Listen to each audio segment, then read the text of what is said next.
your screen. So try to unswap screen, which would be the right corner. That's not the way. There you go. Are we both on it like this? Not side to side. Let's see. I think that's just a different view. So let's here it is. There we go, galley view. Okay. So it is recording. Perfect. Okay. Can you see me okay? I can see you. Yes. Wonderful. Okay. So world. 2 weeks ago, this beautiful woman calls me and she goes, our movie's coming out, Lost Heart. We did it a year ago. I played her mother. She was fantastic. She's the star. She's the best actress I've ever worked with. She's this hidden gem in Michigan.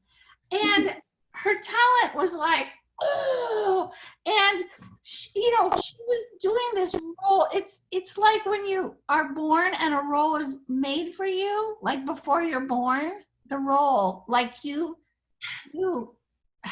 nailed it. And so anyway, Melissa was going, oh, we're gonna do PR for it, we're gonna go on this show, that show, it's gonna do the premiere is October. And I said, Melissa, I was in the gym parking lot and I said, I'm sorry I'm not getting that excited. I'm having a tough week, I have a family member out of work, one in depression, one in the hospital, one is having these seizures, all these, my husband's having hip surgery, all these things are happening.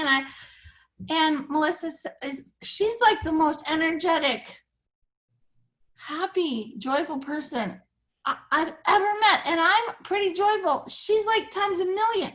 So then she goes, I understand. She goes, I had a tough year. And she starts telling me about it. And I'm like, so after an hour, I said, I wish I would have videoed or taped this conversation. I said, would you come on my little dinky winky dinky show and reenact it? And she's like, of course. And then her husband died. He did. He's in heaven. But that's big. And that happened how many days ago? August 28th. He died on a Friday. So this Friday it will be only 2 weeks since I've lost him. Wow. But you know what? That's definitely something we're going to talk about today, because so many people are worried, that I'm lonely or that I'm alone. And I don't feel that way, my friend. I don't. I feel his love all around me. He is walking with Jesus now. And I can't tell you how many amazing things that he has shown me, that he is still here and his arms are wrapped around me. It's just the divinity of his love now. The earthly part is gone. And I feel him everywhere. So we did, you're right, we had quite a year, starting with the beauty of Lost Heart, which was such a pleasure to work with you, friend. What all of your audience does need to know is that, I know that you're coming from a comedic background, but Victoria, the depth of your talent is just going to be showcased in this beautiful film of ours.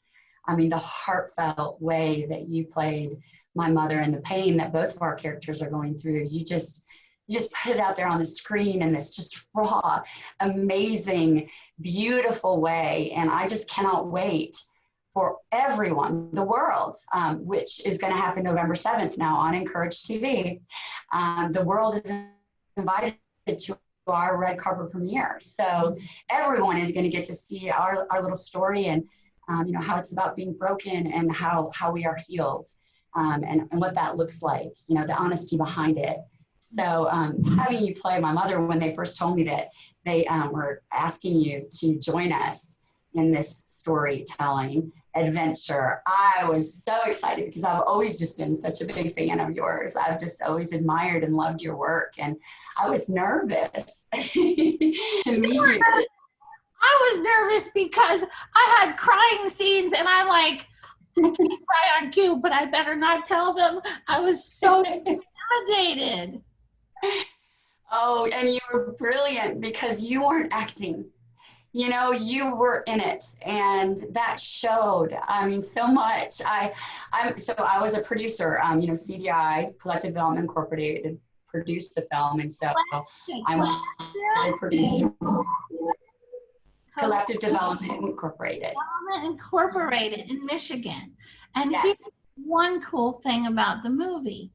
Melissa is the star, but she's the producer. She's getting the snacks. She's wiping the fun. She's doing the work. The humility. So your fans know about the Hannah Sweet who sold millions of records. But who's the woman behind the star? I need Tommy! I can't do it anymore! Get out! That's it. It's over. Go home, Hannah.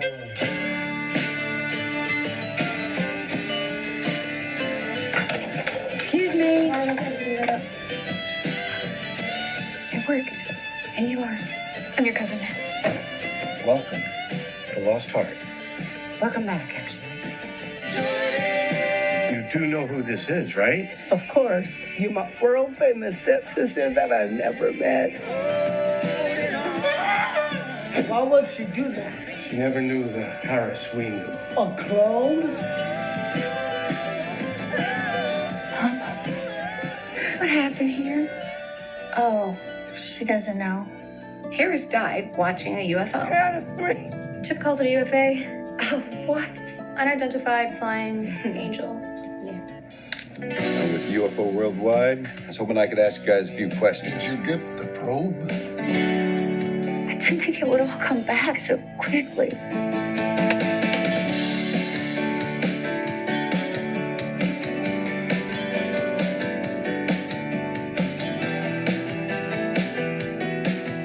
Hey, you know, there's a reason for all this. Mankind has been staring at lights in the sky for millennia, trying to make sense of things that are beyond our capacity to know. Who's to say how God reveals himself? What? With lights in the sky? If she repents, will God forgive her? Well, of course.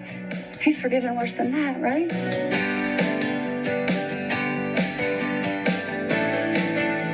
Pops must be very happy in heaven. Yeah, why is that? Because you came back.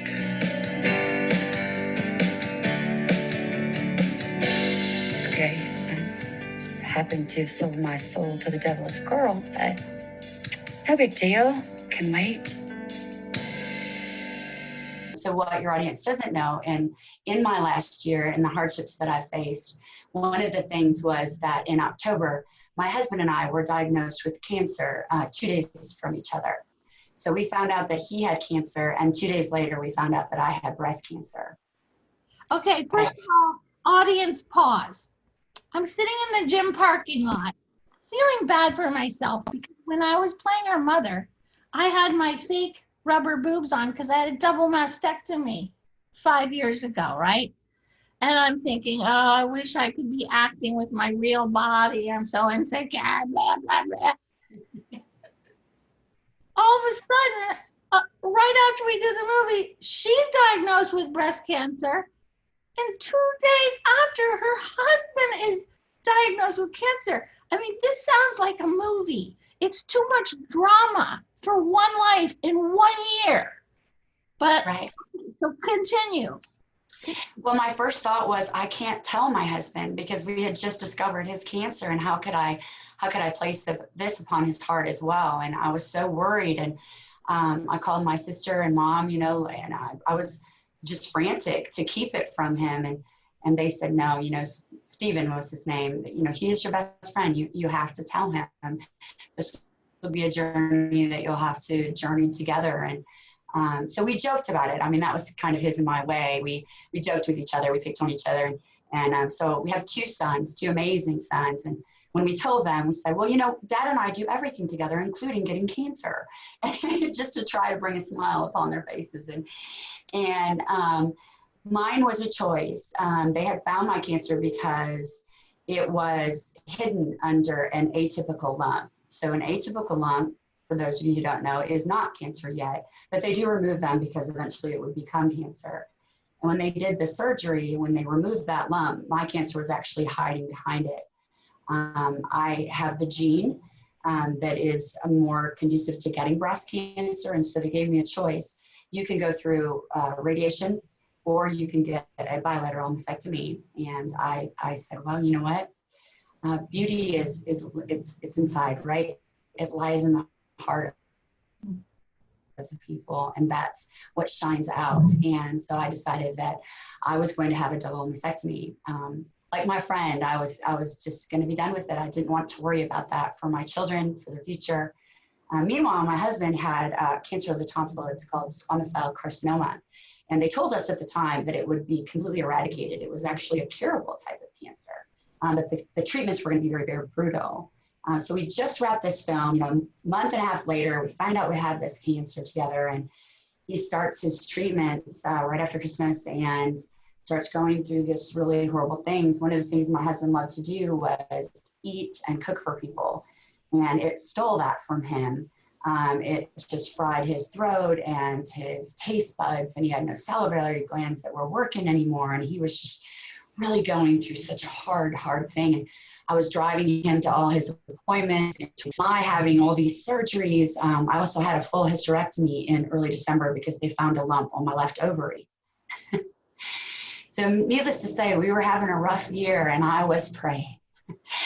And praying, and I had prayer warriors all over through my church and my work and friends, and just this beautiful fellowship of people that were just really couldn't believe, like you said, that we were going through this together and all at the same time. And you know, it was like a tragedy, you know, a movie. But I just kept fighting and pushing and saying, we're both going to come through this. It's going to be okay, you know. And I just felt in my heart that it was. I didn't understand at the time how that was going to happen, but I felt like at the time it was going to be through surviving it. Mm-hmm. So I have, at this point, had 5 surgeries since October. And each time, after each surgery, my bounce backs were so quick. You know, people were saying, I can't believe you're back to work. I was at meetings, you know, right away. And we're still talking about moving forward. And my husband had a full PET scan after his treatments were over, about 3 weeks after his treatments were over. And they discovered that his cancer had actually spread and had not been eradicated. So his cancer spread up to his tonsil, and up to his sinus and down to his lung and his right shoulder bone. But they had a treatment plan, right? So it was like, okay, well, this is just the next hurdle. We're gonna do this. We're gonna go together. And meanwhile, you know, Lost Heart, our movie, is moving through post. Our post supervisor, Dennis Tyrion, is doing the score and the sound design, and our director, Jesse Lowe, is overseeing all of it, and they're working together, and they're showing me bits and pieces and bringing me light and hope for a craft that I love so much, you know. So it was just bringing me these pieces of joy in among my personal tragedy. And the boys at CDI, like, you know, I'm the only girl producer. So I feel like I'm just become a sister to so many, you know, to them. That's how they treat me. Like I'm just their sister. And they were just riding this personal tragedy wave with me and just reaching out and saying, you know, I love you. I'm thinking about you. I'm praying for you. And just there the whole entire time. And meanwhile, I've been gifted this opportunity to do publicity for Encourage TV. And it comes about, you know, our world is crumbling all around us, right? I mean, everyone is just, you know, doesn't know which way is up and what is the new normal. And so all this is going on. And among my personal tragedies, and everyone's having personal tragedies, and I'm hearing about this pain. And, you know, you want to be there for people, and you've got your own things going on. And how do we do that as a society? You know, and I'm watching people fight and not walk forward with the love of Jesus, which is really what he wanted from us. And everyone's getting lost in their own political views, and it's a mess, right? And then I have this mess of my personal life. And I started feeling sorry for myself, friend. I did. I said, why? Why is this happening to me? You know, I'm a good person. Like, I love every people. I don't understand why. And I prayed about that. And I did question the why. And then the best way for me to describe it, and this is my testimony, it came to me that this wasn't being done to me. This friend was being done because he chose me to go through this. He chose me to deal with this hardship and this pain because he knew that he would walk alongside and carry me in moments, but he knew that he would also not give me the strength to do so. So that when I told people about it, they would understand. It would give more credit to my words, because I'm not this girl standing before the world today saying, look at my life and look at how blessed I am. I'm standing before the world and your audience right now and saying, I have seen such tragedy. When they told me that my husband was going to leave this earth, they told me on a Monday. He had been very disoriented on Sunday night, and I had walked him to bed. He could barely walk at that point. He was in the middle of his treatments again. And he was such an intelligent man. Oh, the brilliance in him was just magnificent, right? Such a gift from our Lord. And I walked him to our bed, and I just stayed awake all night, just watching him breathe, and so worried, and kept telling him, you know, you need to be at the premiere with me. You need to be in both of our boys play football in college. You need to be at their games, and you need to work through this, and we're going to fight this together. And I called his oncologist first thing the next morning, and his oncologist said to me, you need to take him to the ER. This is not just normal cancer stuff. Like, this is not just chemo. You need to take him to the ER. And so I said, well, why the ER, not you? And he said, because they will be able to run tests much faster than we will. And so I did. I got him to the car somehow. That was divine help. I'm sure of it. I buckled him in, and we drove as fast as I could to the ER. And still, I was saying, you know, it's an infection. It's low sodium levels. I'm not going to lose my best friend. I'm not. I met Stephen when I was 18 years old. We've been married a very, very long time, and have seen all the things that a marriage will see, and have stuck by each other's sides all the way through. As you know, it's not easy to be married to an actress who has this great love of this thing that my husband was not really a part of. He wasn't in the world. You know, he didn't know the world. Right. Same So, as my husband. He's not in our world. right. And so it's hard for them to understand. It's hard for them to relate how this person that they love can love this thing so much, you know, can love this thing of performance, of storytelling, of diving into the life of someone else for a glimpse. And so my sister called me, and she said, can I bring you a coffee? You're in the ER. And I said, absolutely. I mean, she's just a rock, right? And so she and my niece had come up, and they couldn't come in, of course, because of COVID. They stayed in the parking lot and just texted me, like, I've got your coffee, you know, let us know. So Stephen went in for his test, and I went out, and I was sipping coffee with her real quick. And I said, I'm only going to be gone for as long as this test, but I'm sure it's an infection. I'm sure it is. And I said, well, I better get back. I'm going to go back in. She said, well, we're going to stay here and wait in the parking lot for you, and to find out the test results. And I said, okay. So I ran back in, and the oncologist assistant was there, and they brought Stephen back from test. And she was reading her test, and her back was to me. And when she turned around, I knew that what she was going to tell me was going to be the worst thing that I could hear in that moment. And she said, I am so sorry, Melissa. The cancer is everywhere. He has 20 new tumors in his brain, which is what was causing the disorientation. And his whole entire body is riddled with it all over his back. He has maybe a month at best, like a few weeks to live. It was like echo, right? It was like a movie. I could only hear this, you know, my heartbeat. That's all I could hear, was just my own heartbeat in my ears. Wait, well, this was the nurse telling you? This was the oncologist PA, so it was his assistant. She was reading the reports. And really don't remember much from there. But I remember being frantic to get him home so he could be with his family in his last days. The hospital is a very different world right now. They only allow so many people in. His sons were able to see him in the hospital, but we were going to get him home as quickly as possible with hospice. He was in my bedroom. Hospice had brought in a hospital bed. My entire family moved in with me. They stayed in the house, and each of us spent quiet moments with him while he was still conscious and even after. He was funny, you know. Our relationship was so bright in the sense that we just teased each other all the time. And hospice had kept telling me that I had to release him, that I had to tell him to go into the arms of Jesus and to let him go. And Steve always knew me as a very strong woman, very driven. And he loved that about me, right? That was my way. And that was one of the things that he celebrated about my personality. And so I was trying to be a good dutiful wife and nursing him by saying things that were pretty sappy, you know, sweetheart, you need to, you know, let go. And he knew that it was like this weird fake thing, right? So he opened his eyes at one point and he looked at me and he said, oh, for God's sake, Mel, it's not that bad. And I stopped and I looked at him and I said, well, no, honey, it really kind of is that bad. And it was just his way of saying, you know, calling me out on a bad performance. You know, he was like, this isn't you, you know? And so I stopped doing that and I stopped being more me. And I just started talking about our life and reflecting back on so many beautiful moments that the Lord gifted us with in our marriage and our relationship, and how I wouldn't trade it for anything, and how I'll miss those times and how I'll miss him. And I could tell he could hear me. Mm-hmm.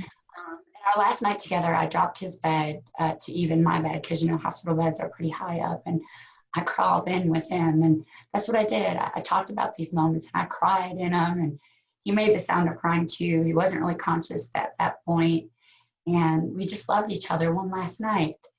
The next day, hospice came, because it's a race, right? The pain gets so bad, and then the medication has to get in front of it. Right. I never felt squeamish, and I am squeamish. I am not a nurse. I have mad respect for all the nurses and doctors who do what they do, but this was the love of my life. And so I never felt squeamish or scared of administering any medications or helping him, you know, in any area of his, you know, his illness. And the hospice nurse and the social worker were with us that morning. And he said, you know, I'm trying to help you, like, you know, with the emotional end of things, but Melissa, you don't really need help. I've been blessed just to be here today and watch you love for him, you know, how you're caring for him. And I kept thinking in my head, like, of course, you know, it wouldn't be any other way. And it's almost like you just get into this mode of just ultimate love and ultimate caring. And he opened his eyes and he looked at the nurse and he said, you just always think you're going to have more time. And he closed his eyes for the last time then, and she looked at me and said, it won't be long now. And I knew. But the Lord had given us this, like, 4 days, right? What a gift. He had blessed us with this time to say goodbye and to hold him close in our hearts. Our children were gifted these moments with their dad, you know, where he said, you know, I love you and I'm so proud of you. And I want you to go on and do great things and live fulfilled, and never use this as an excuse for anything other than to be successful and great men, and to carry the word of our Lord, and to love people. Mm-hmm. And then he died that night. And as soon as he left us, the thunder came in and the lightning flashed, and it was like heaven was welcoming him in, you know. And we all cried and we all celebrated his moment that he got to enter heaven and walk into the arms of Jesus. And after, I knew that he would want very much for me to keep moving forward with this campaign of this thing that I got to do. And he never got to see Lost Heart, but I feel very much in my heart like he will watch it with us when we all do on November 7th. I do. I know he will. And it just, I've been so comforted with this blanket of love. And when he first left me, I prayed again, Lord, help me through this. Like, this is so hard. I've always bounced everything off of him, and I've always, you know, gone to him with any decision that I've made and moving forward in my life with our children and their pain. And now I'm alone, and help me do this. And he did. He comforted me just in the subtlest ways. He spoke to me in the most magnificent ways of just helping me get through, you know, his celebration of life and how things fell into place, and the outreach of kindness and love and support over my husband's passing. It just made this beautiful thing in a world where beauty has been lost. And I do know that it is through Jesus' love that this all came down. There's nothing more real than what you just said with that story. There's nothing more real. You know, everybody thinks about fame and money and how their hair looks and So true. and when it all comes down, it's all about life and death and God and Jesus and heaven and hell. And so true. I mean, it is. And among all of this, while this is going on, I was going through reconstruction, and I had a setback because I was getting ready for my husband to go home from the hospital. So I was doing way too much, right? Washing walls, and just wanted everything to be perfect for his arrival home. And I ended up getting necrosis. So I actually lost my right breast twice. And I remember thinking, like, okay, like, here we go again, and another surgery, you know. And but before my surgeries, you know, I prayed over the surgeons, and I told them how grateful I was to them for their hands and their gifts, and you know, and making this even possible to try to save my life. And you know, my husband, it was his time, and you know, and I told my boys, it's the whys that get you, right, friend? I mean, we all want to say why. Why was he taken from us so young? I mean, he's so young. My boys are so young. They're 19 and 22. Why did they have to lose him, this great man, this incredible influence in their lives? Why? And then Jesus, he spoke to me. Yeah, we don't get to know the why. We don't need to know the why. He holds that truth, right? He knows why, and he knows best. So I don't ask why. I don't. I celebrate the memories and the love and this movie with this film family that I love so much too, and you and your talent and all the people that surrounded me in this film with their talents. I mean, they were just incredible, every single character. And the fact that this film is about being broken and then finding Jesus' love for healing, how poetic is that, right? Because that's what I have found. This would have made me broken. It would have. Without Jesus carrying me through it, I would have been broken. And I don't need to be broken. no, I need to be a great mother, and I need to be a great friend, and I need to spread this word. And I know it. yeah, the world thinks that the Bible is foolishness, you know? Mhm. And I always think about that. I think about my friends in show business in LA, New York, and they think that we're really stupid for believing in Jesus. But when I had cancer and I was doing chemo and I was laying in my bed and I was too weak to pick up the remote and change the TV channel, and I get bored so easily. I hate being bored. Me too. And I was peaceful, and I felt Jesus standing there, and I was like, wow, this is a win-win. If I die, I go to heaven, I get to meet God, and everything's perfect, and there's no death, and there's no sadness. And if I live, I get to live. And you know, for me to live is Christ, to die is gain, absent from the body, present with the Lord. I was like, it's a win-win. And I did have peace, and I felt like he was standing next to me. And I was kind of shocked. I was like, wow, I think my faith is real. I think he might be real. You know, the verse, Lord, I believe, help thou mine unbelief. I mean, we have brains and we have to go like, is this real? But, you know, when someone dies and all that, it makes the word of God seem so real to me. Oh, yes. My childhood, it was like words. I understood it at age 6, and I believed in Jesus at age 6. But like the Bible, I've memorized it, I've read it, I've studied it.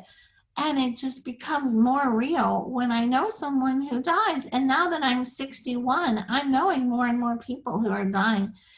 This year, another woman who had breast cancer when I did, she went to heaven, and I run into her family at church, and we're like, hey, yeah, she's in heaven. It's like the world doesn't understand. It's a supernatural peace. But it's real.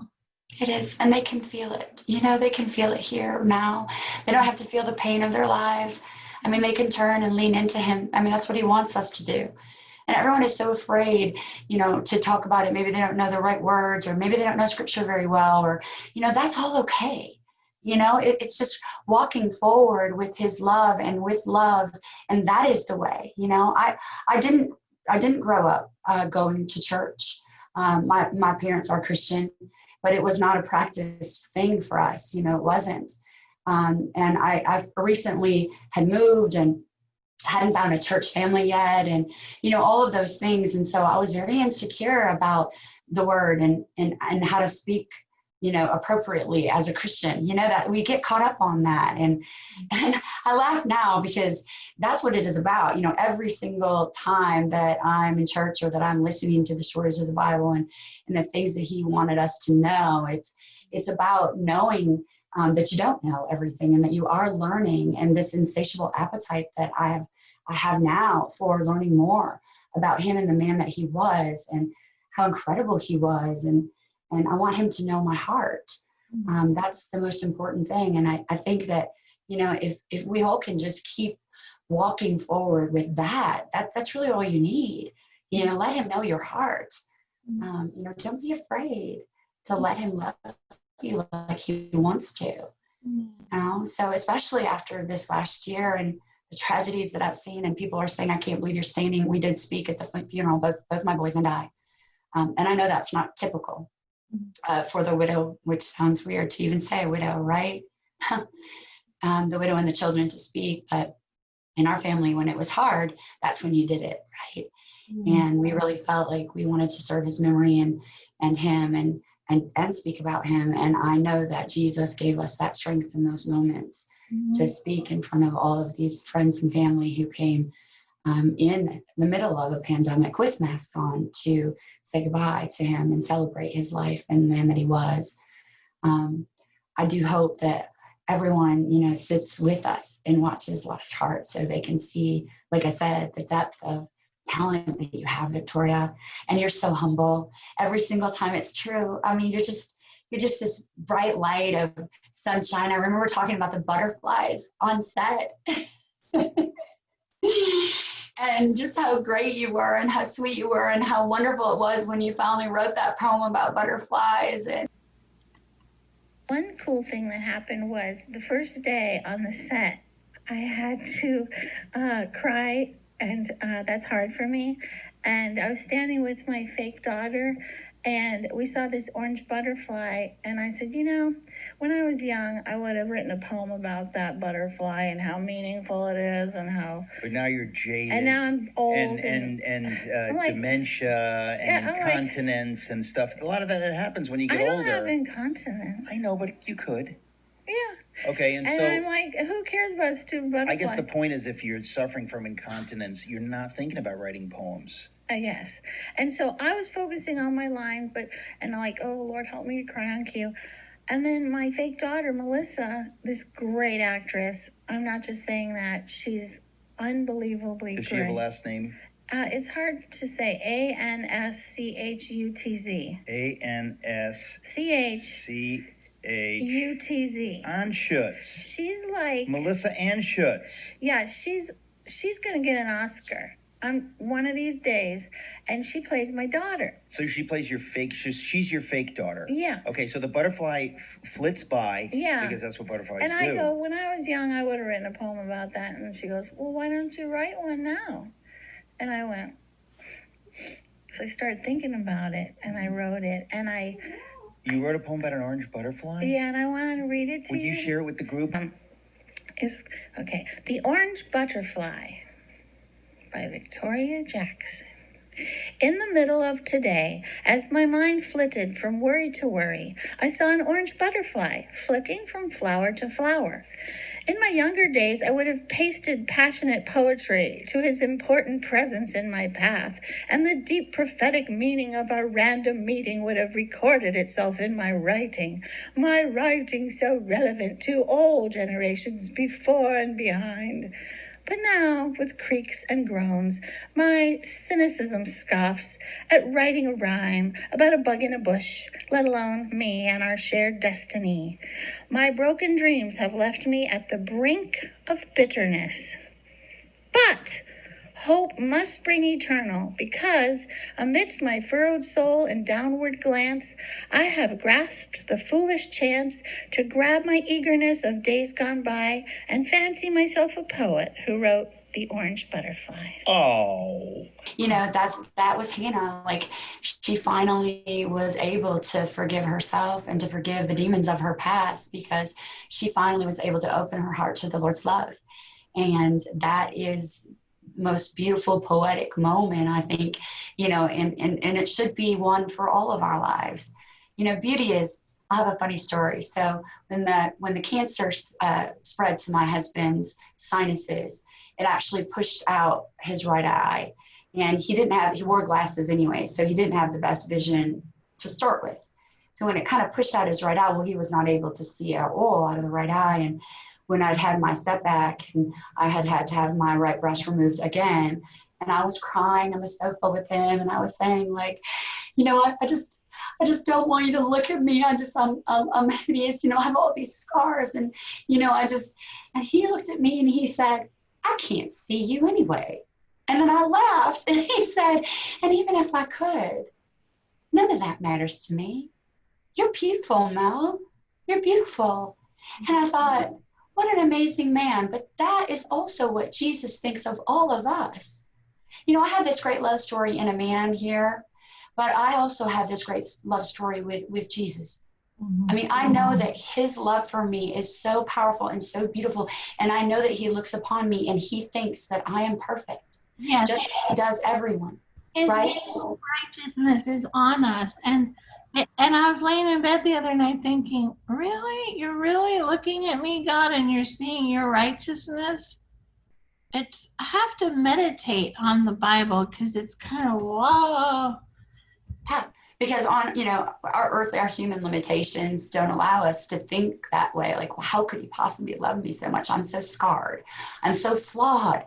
We're all sinners, and you're right, but that's why he died for us. That's why he came and he sacrificed his life for us, because of this crazy, amazing, powerful love that I'm getting to experience. And the more that I'm open, the more that I allow him, the more that he speaks through me and for me, and the more that he wraps his arms around me, and the more comforted I am inside this tragic year that I've had. I mean, because that's what it's been. It's been a tragic year, or would have been a tragic year.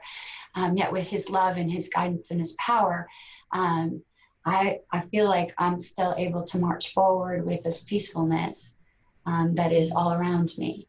And my husband has just done, with Jesus, these amazing things that I believe he couldn't do in his earthly presence, right?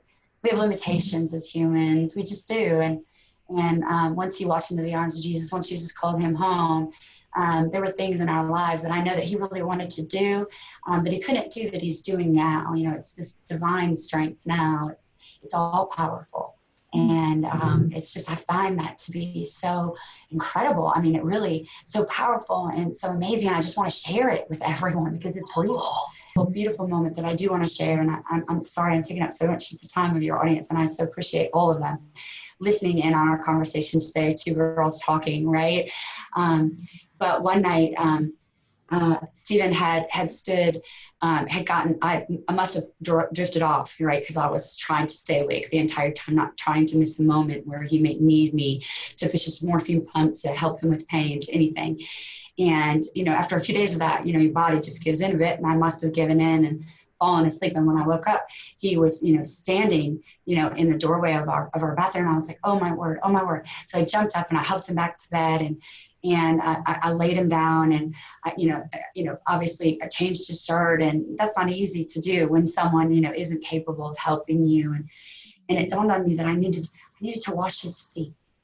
I really did. I mean, he was, how long had it been? Like, he'd been laying in this bed and then stood on the floor, and, so I took warm soapy towels, and I washed my husband's feet, and I rinsed them so carefully, and I put lotion on them, and then I put them under the blanket very carefully, and I lay down next to him, and I thought, wow, how biblical. I wasn't doing it in the moment thinking it was biblical, but I thought, what a biblical moment. Did you just want me to do that? Is it going to be soon now? And I believe that it was, and I believe that he wanted me to do that, just like he did, before he met, his crucifixion. I believe that. It was just this really, really peaceful moment of washing his feet before he went to see our Lord. And that's truth, friends. I mean, all of these things, and I'm telling you, are absolute truths. And they just happened to me 2 weeks ago. And what better time to tell them?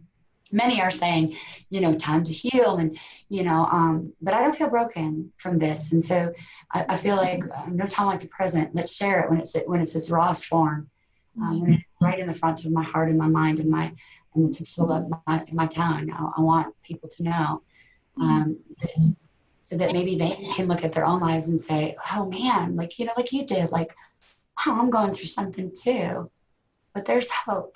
There's hope for me, because there is hope for them. There is. Yeah. Thank you for telling everyone when it's so raw, because yesterday I was so nervous to ask you to come on today.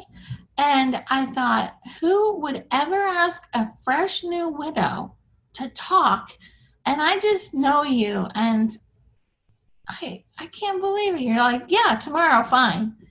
I was instantly I wanted to. There was no question. I was like, this is wonderful. Yes, tomorrow.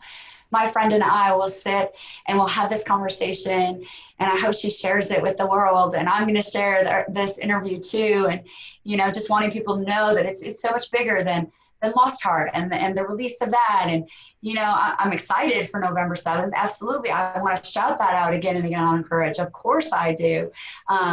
Because that's where we met, and that's this, this beautiful thing that I got to do. It was my life's dream, to be an actress always, since I was just a little girl.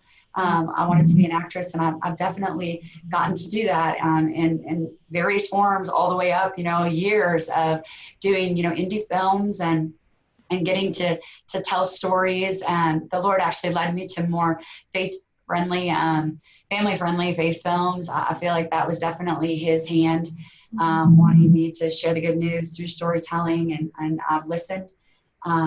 So I do want everyone to see it. I do, because it's so heartfelt, and it is about someone who is broken, and it is about how the Lord healed her. And I know we're all broken. I know we are. Especially in today's world, I'm hearing so many heart-wrenching things about people in their personal lives, and then we've got this world lives on the whole, and just nasty things coming, this side or that side, and so yeah, I feel like it's just such incredible timing for this film to come out and to speak to the world in these moments, especially November 7th. Don't go around hoping happiness will come. That's not the way. It doesn't pay. If you want happiness, help yourself to some. Why don't you try to take life the way I do? Let the whole world sigh or cry. I'll be high in the sky, up on top of a rainbow, sweeping the clouds away. I don't care what's down below. Let it rain or let it snow. I'll be up on a rainbow, sweeping the clouds away.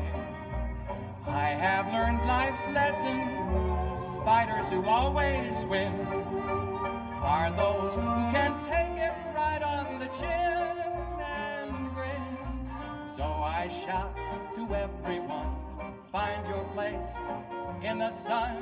up on top of a rainbow, sweeping the clouds away.